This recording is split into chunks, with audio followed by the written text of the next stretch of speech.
Bonjour, j'ai le plaisir de vous présenter aujourd'hui le dernier ouvrage auquel j'ai participé en 2023, euh, Iris en feu. Alors le dernier parce qu'il y en a eu 3 autres auparavant, la même année. 4 livres en un an, c'est la dernière fois que je fais ça de ma vie. Mais bon, c'était une belle année, une année particulière. Tout d'abord, donc, on a Van Gogh, le dernier tableau.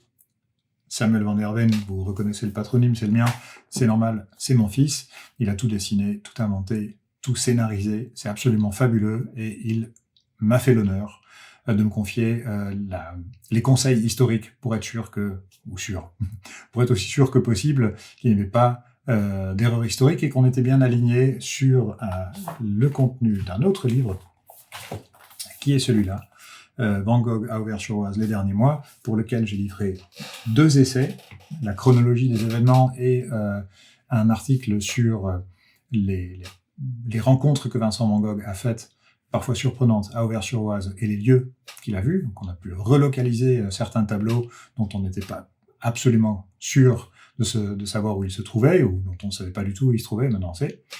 Ensuite, ce livre-là, le 3e de l'année, qui est Van Gogh les derniers voyages, très joli livre, très catalogue, très bien fait, très bien mis en page, auquel j'ai contribué avec plusieurs textes pour expliquer le contenu de l'exposition Van Gogh les derniers voyages, qui a démarré le 7 octobre 2023 et qui court jusqu'en septembre 2024.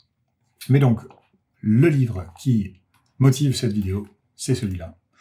Donc, où je suis co-auteur. Alors, mon co-auteur, c'est un grand mot pour ce que j'ai fait, parce que vraiment, l'auteur, c'est Clarisse Gorokoff, romancière d'un talent immense, vraiment, qui a écrit une histoire absolument magnifique. Donc, Iris en feu.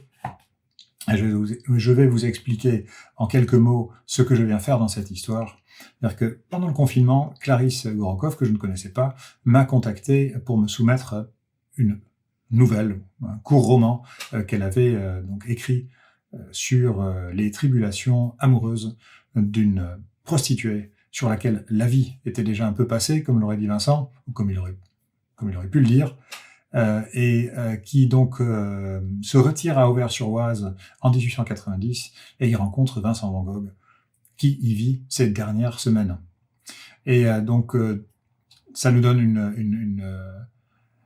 une relation explosive, évidemment, entre deux créatures, deux êtres écorchés vifs qui sont passés par de grandes difficultés dans leur vie et qui, voilà, retrouvent ensemble des moments de poésie et d'une force qui est absolument extraordinaire. C'est très très bien écrit. Chaque année, on me soumet des tas de choses et j'ai le luxe de pouvoir me permettre de faire le tri là-dedans et de choisir à quel projet j'ai envie de participer, à quel projet j'ai pas envie de participer.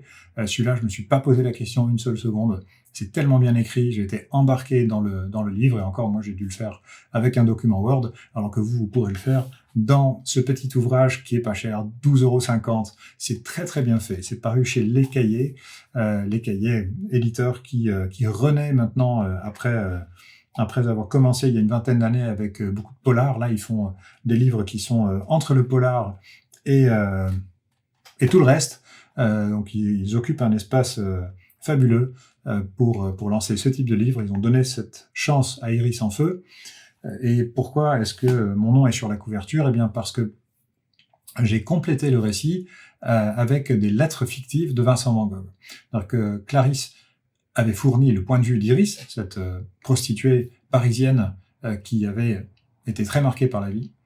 Et son texte était un peu court, ce qui participait à une certaine retenue de la part des éditeurs. Et m'est venue l'idée, pendant une de mes rêveries du promeneur solitaire, tel que je les pratique tous les matins avec mes chiens, de compléter donc le récit avec des lettres fictives de Vincent Van Gogh, écrites à sa mère, à Émile Bernard, à Paul Gauguin, à Théo, son frère, bien naturellement, pour donner à chaque fois une version un petit peu adaptée à son destinataire de la même histoire.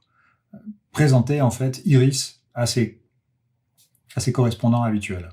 C'était un pari parce que je ne savais pas trop où ça allait, et puis je suis pas un écrivain aussi aguerri que Clarisse, qui est extraordinaire et qui est une professionnelle hors norme.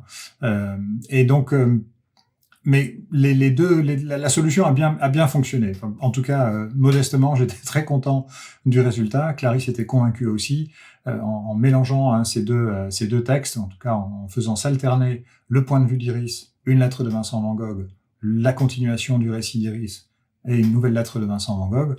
Ça donne un ensemble difficile à catégoriser, ça c'est les choses que j'aime bien, et puis qui rencontre son public, puisque bon, il a été bien diffusé, on l'a déjà fait lire par pas mal de gens avec des profils très différents, et les retours sont vraiment enthousiastes. Apparemment, les lecteurs passent un très bon moment en compagnie d'Iris. Donc, évidemment, je ne peux que vous encourager à courir chez votre libraire habituel, ou bien, si vous voulez pas faire autrement, de le commander en ligne, et de vous faire plaisir avec ce magnifique petit ouvrage.